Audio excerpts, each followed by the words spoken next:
अस्सलाम वालेकुम। सुल्तान महमूद गज़नवी सीरीज़ में आप सब लोगों को खुशामदीद। हम चूँकि सुल्तान सबुक्तगीन यानी कि जो सुल्तान महमूद गज़नवी के वालिद थे उनके हालात को डिस्कस कर रहे हैं। पिछली एपिसोड में हमने उनकी पैदाइश के मतलब डिस्कस किया था और फिर देखा था कि किस तरह वो ग़ुलाम बने और ग़ुलामी से किस तरह उन्हें एक सूबेदार ने ख़रीदा था। असल में जिस सूबेदार ने ख़रीदा था वो अफ़गानिस्तान के दारुल हुकूमत काबुल में वाक़ एक जो हुकूमत थी, एक सल्तनत थी, सामोनी सल्तनत, उसके सूबेदार ने ख़रीदा था। लेकिन अब सामोनी जो हुकूमत थी वो दिन ब दिन कमज़ोर होती जा रही थी और हिंदुस्तान के राजा जयपाल जो है वो दिन ब दिन अफ़गानिस्तान के जो शहर था वो उनके करीब बढ़ता चला जा रहा था और हमले उसके मज़ीद बढ़ते चले जा रहे थे।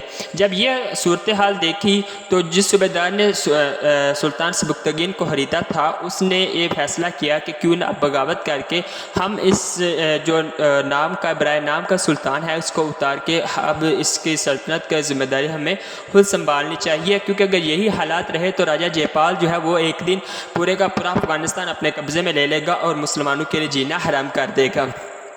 इसी सिलसिले में सुल्तान सबुक्तगीन और इन दोनों ने साथ मिलकर सरतोड़ मेहनत की और उससे बगावत करके सामोनी सल्तनत का ख़त्म करके अपनी सल्तनत कायम की। लेकिन कुछ अरसे बाद वो सूबेदार भी मर गया। उसके बाद सुल्तान सबुक्तगीन जो है उनकी जगह तहत नशीन हो गए और यूँ तकरीबन 366 हिजरी में सुल्तान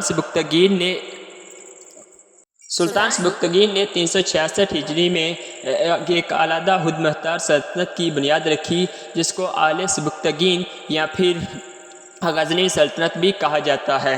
सुल्तान सबुक्तगीन के कारनामों को अगर देखें तो सुल्तान सबुक्तगीन ने अंदरूनी बगावतों जो कि उस वक़्त बहुत अरूज पे थी उन सब को ख़ात्मा किया और मुसलमानों को एक परचम तले इकट्ठा किया। उसके बाद दूसरा उनका कारनामा ये था कि उन्होंने खुरासान को फ़तह कर लिया। खुरासान की फ़तह से अब दारुल हुकूमत काबिल से खुरासान तक की सल्तनत सुल्तान सबुक्तगीन के हाथ में आ चुकी थी। जैसे ही उसकी हुकूमत जो है वो हिंदू के राजा जयपाल के साथ मिली तो हिंदू के राजा जयपाल को भी ये बात अंदाज़ा हो चुकी थी कि सुल्तान सबुक्तगीन बहुत काबिल और माहिर हैं, तो यकीनन वो मेरे लिए वो आसानियाँ पैदा नहीं करेगा, यकीनन मेरे साथ वो जंग का ऐलान करेगा। तो इससे पहले कि सुल्तान सबुक्तगीन जंग का ऐलान करे, हिंदू के राजा जयपाल ने यह मुनासिब समझा कि वो सुल्तान सबुक्तगीन के साथ खुद किस्मत आजमाई करेगा और वहीं जाकर उसी के शहर में जाकर उससे जंग करेगा। और यूँ जो हिंदुओं का राजा जयपाल था वो सुल्तान सबुक्तगीन के खिलाफ मुहिम कशी में निकल गया और सुल्तान सबुक्तगीन के ऊपर जाके हमला कर दिया। लेकिन सुल्तान सबुक्तगीन भी हिंदुओं के राजा जयपाल से कुछ गाफिल ना था, इसलिए उसे उसके जैसे ही हमले का इल्म हुआ तो उसने अपनी जितने भी सूबेदार थे उन सबको इकट्ठा किया और एक बहुत बड़ी फौज लेकर हिंदुओं के राजा जयपाल के खिलाफ मुहिम कशी में निकल गया। दोनों तरफैन के दरमियान खूब जंग हुई, लेकिन मैदान जंग जो है वो अपनी बहादुरी की वजह से बहुत ज़्यादा अपनी जहानत की वजह से और जंगी हिकमत अमली की वजह से ये जंग जीत गए। और ना सिर्फ ये जंग जीते बल्कि हिंदुओं के राजा जयपाल को भी कैदी बना लिया और फिर उससे सालाना खराज की सूरत में और उसे जो है वो रिहा कर दिया।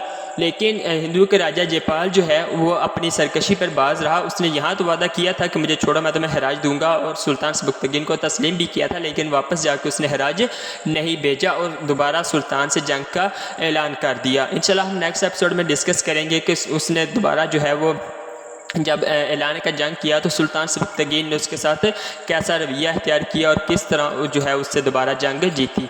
जज़ाकल्लाह।